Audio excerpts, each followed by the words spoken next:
ये ओला S3 generation का charger है, जनरेशन 3। इस चार्जर में दिक्कत ये है कि ये ऑन होता है, चार्ज नहीं लेता। जब इसको चार्जिंग पे लगाते हैं तो ऑफ होती रहती है, चार्जिंग नहीं लेता है। इस तरह की चार्जर में दिक्कत ये है इसे डायग्नोस करना इतना आसान नहीं होता, क्योंकि जब जब ओपन करके देखेंगे तो सारे पार्ट्स ओके ही मिलेंगे आपको। माइनर सा फॉल्ट होता है, लेकिन आसानी से मिलता नहीं। मैंने ऐसे चार्जर बहुत रेडी किए हैं, ज़्यादातर केस ऐसे ही आते हैं। शुरू शुरू में जब मैं इसको फर्स्ट टाइम जब मेरे पास चार्जर आया था ये, उसको डायग्नोस करने के लिए शायद मेरे को बहुत टाइम लगा था। और इसका ना डायग्राम है ना कोई डेटा शीट है, कोई भी नहीं है। फिर भी इसको आइडेंटिफाई करने के लिए, इसको प्रॉब्लम को सॉल्व करने के लिए एक एक चीज़ को मुझे बारीकी से जांचने के बाद पता चला कि इसमें दिक्कत क्या आती है। इससे पहले तो मैंने बहुत से चार्जर रेडी कर चुका हूँ। ये अलग केस है, एकदम अलग केस है। ये इस चार्जर में दिक्कत क्या है, जब इसको चार्ज लगाते हैं तो चार्ज तो लेता है 2 मिनट, 1 मिनट या 2 मिनट के लिए फिर कट ऑफ होता है। जब इसको ऑफ करके दोबारा ऑन करेंगे तो फिर चार्ज लेगा, फिर या 1 मिनट या 2 मिनट के बाद फिर ऑफ हो जाएगा। चलिए देखते हैं ओपन करके क्या होता है।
मल्टीमीटर को बजर बोर्ड पे सेट करते हैं।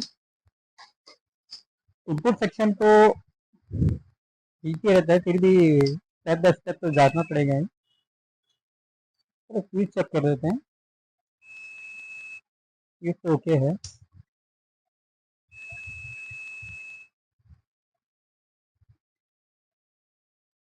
ये रिले कॉइल है जो इसी सेक्शन में होती है।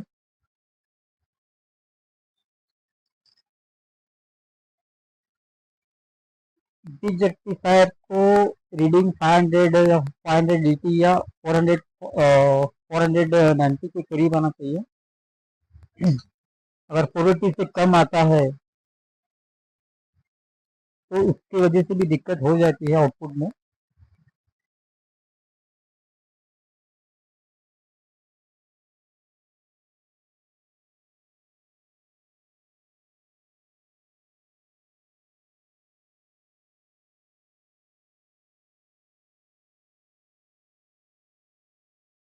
सेक्शन में ज़्यादातर तो दिक्कत नहीं होती जब चार्जर नहीं लेता है। चार्जर लेता है फिर डिस्चार्ज करता है। ये ज़्यादातर ऐसी प्रॉब्लम तो आउटपुट सेक्शन या डीसी सेक्शन जिसको बोलता है वहीं पर आती है। लेकिन कभी कभी क्या है, इसमें भी चेक करना ज़रूर होता है। एक भी स्टेप आप चूक जाएंगे तो ठीक तरह से डायग्नोज नहीं हो पाएगा, लेकिन पता नहीं चलेगा कि प्रॉब्लम है क्या।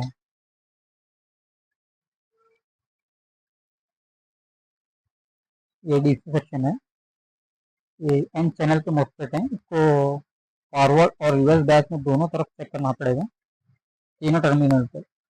अगर किसी एक टर्मिनल में बीप साउंड आता है तो फौरन इन मॉस्फेट को चेंज कर दो। ये डीसी रिले है, जैसे बैटरी चार्ज होती है, आउटपुट होता है यहाँ से, यहाँ पर एक रिले होता है। ये भी चेक करना पड़ेगा कि लीकेज है या शॉर्ट है। ओके है, कुछ फॉल्ट तो नहीं लग रहा मुझे। इस साइड तो कुछ भी फॉल्ट नहीं है। चार्जर को पलटा के देखते हैं, कहाँ फॉल्ट है। चार्जर को पलटा के देखते हैं तो उधर साइड कुछ मिलता है।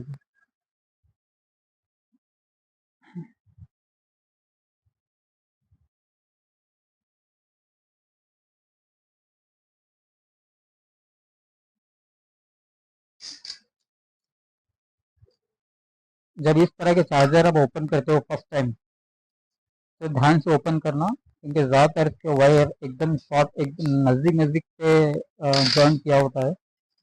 अगर फोर्सफुली आप निकालोगे तो वायर टूट जाएंगे,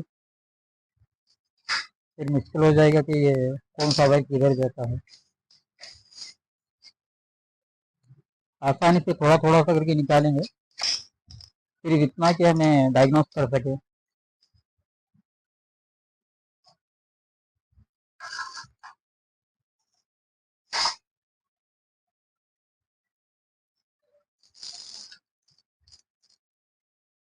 अब मैं जो पॉइंट चेक कर रहा हूँ यहाँ से, अक्सर मेरे एक्सपीरियंस से जब भी मैं डायग्नोस करता हूँ तो ज़्यादातर प्रॉब्लम इसी सेक्शन में आती है।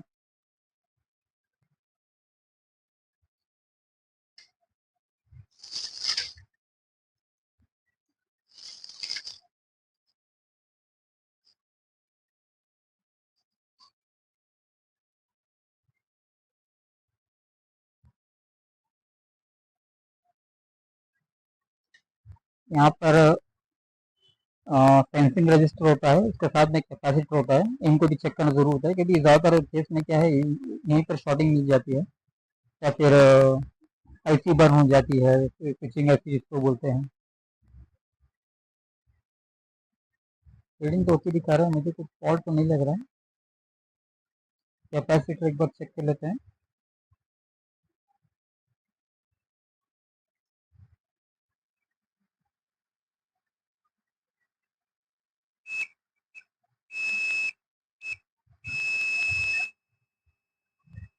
शॉर्टिंग दिखा रहा है, दोबारा चेक करके देखते हैं।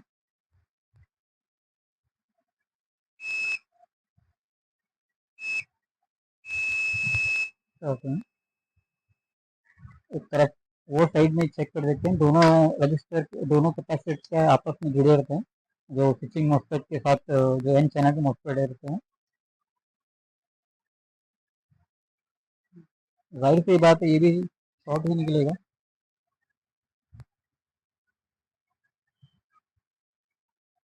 ये दोनों कैपेसिटर है, आपस में एक ही टर्मिनल के साथ जुड़े रहते हैं। अगर इस तरह की शॉर्टिंग आपको मिलती है तो बेटर दोनों कैपेसिटर या दोनों पार्ट चेंज करे तो बेहतर रहेगा।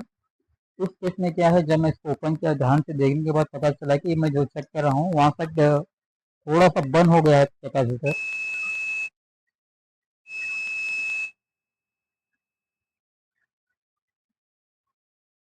पहले मैं इसी को निकाल के देखता हूँ कि शॉर्टिंग हटती है नहीं है।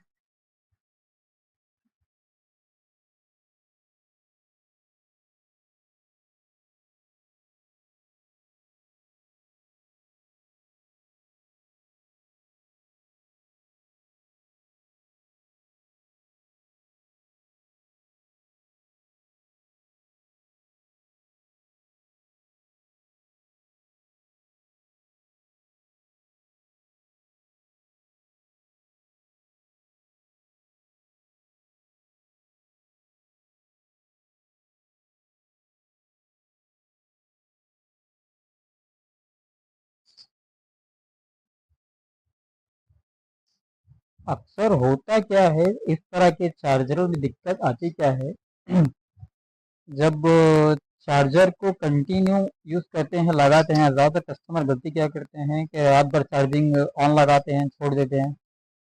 उनको लगता है कि ऑटो कट ऑफ होता है, लेकिन ये बात तो सच है कि हर चार्जर आजकल जो भी ईवी चार्जर आते हैं उसमें ऑटो कट ऑफ तो टेक्निक तो होती है।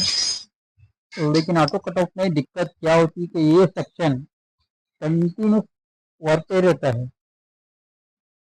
भले ही चार्जर आउटपुट देना बंद करे, लेकिन जो माइक्रो कंट्रोल होता है वो तो एक्टिव ही रहता है। जब तक आप प्लग टोटली इसे शट डाउन नहीं करते, टोटली ऑफ नहीं करते, तब तक ये काम करता ही रहता है।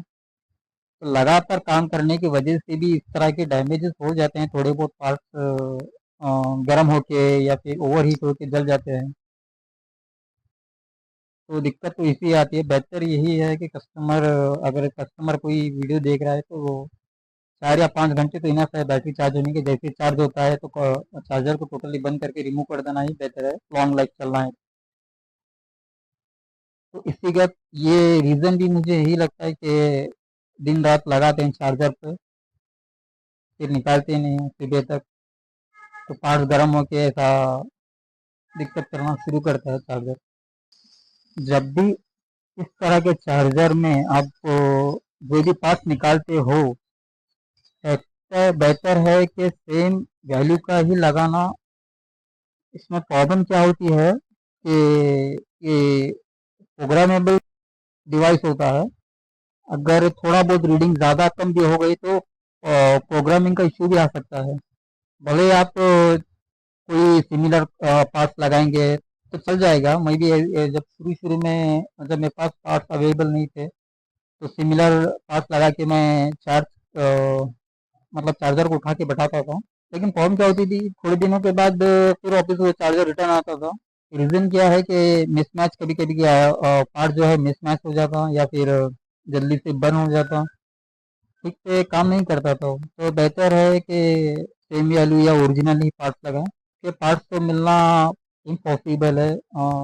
मैं ज़्यादातर ओरिजिनल पार्ट्स क्या है ज़्यादातर इंपोर्ट करता हूँ, चाइना या सिंगापुर से। क्योंकि मेरे पास एक नहीं, कम से कम दिन में करीब 4 या 5 चार्जर रोज़ आ जाते हैं।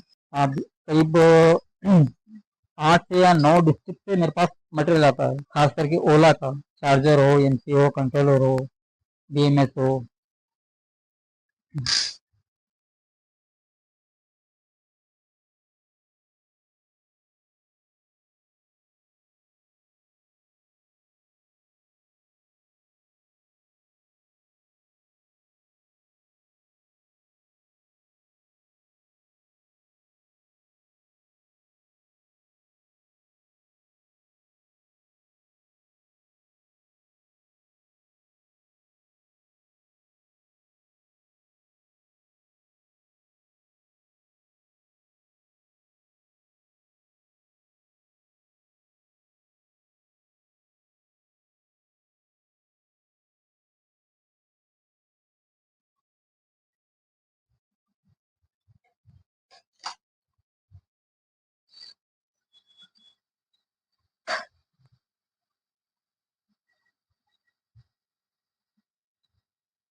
मैंने रजिस्टर मोड पे रखा है वैल्यू चेक करने के लिए। सेटिंग तो हट गई, रीडिंग भी सही है, वैल्यू भी सही दिखा रहा है। चलो ये तो रेडी हो गया।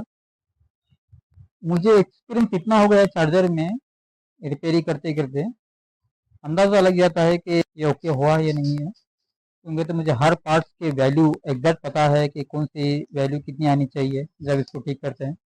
मैं ये ऐसा केस आया है कि दिखने में तो बहुत डिफिकल्ट था, प्रॉब्लम भी बड़ी आसानी से मिल गई। लेकिन मेरे एक्सपीरियंस के हिसाब से ये इस तरह की जो दिक्कत आती है आसानी से मिलता नहीं है प्रॉब्लम, फॉल्ट। जब आप सॉफ्ट इसको सॉफ्ट डायग्नोस बोलते हैं, जब आप सॉफ्ट डायग्नोस करते हैं बिना पावर लगाए तो फॉल्ट तो इतना आसानी से मिलता नहीं है।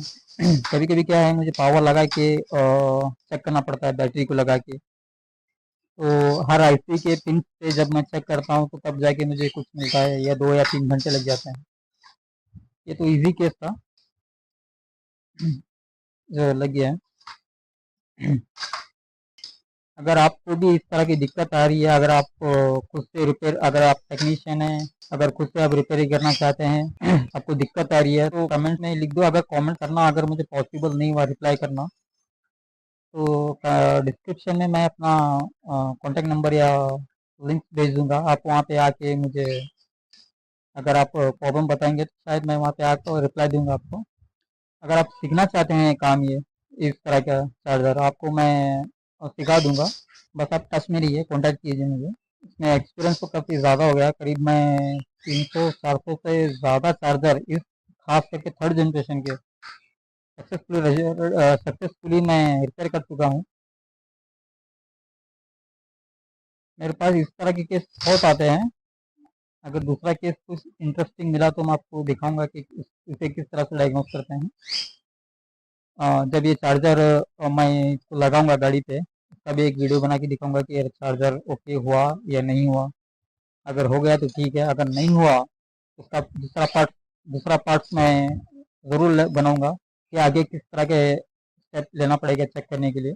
मेरे हिसाब से तो ये चल जाएगा। इस तरह के चार्जर हो, MC हो या BMS हो, सारे ओला के हो या फिर अदर एथर हो या फिर बजाज हो, मेरे पास आते रहते हैं। इंटरेस्टिंग है ओला का करना, क्योंकि ओला की जो क्वालिटी है मैं किसी और में इतना नहीं देखा है। बस दिक्कत ये है कि शोरूम में पार्ट्स अवेलेबल होते नहीं है, इसलिए कस्टमर को बहुत दिक्कत होती है, इसलिए गाड़ियाँ ज़्यादातर वेटिंग लिस्ट में रहती है। खैर चलो, अपना काम तो हो गया।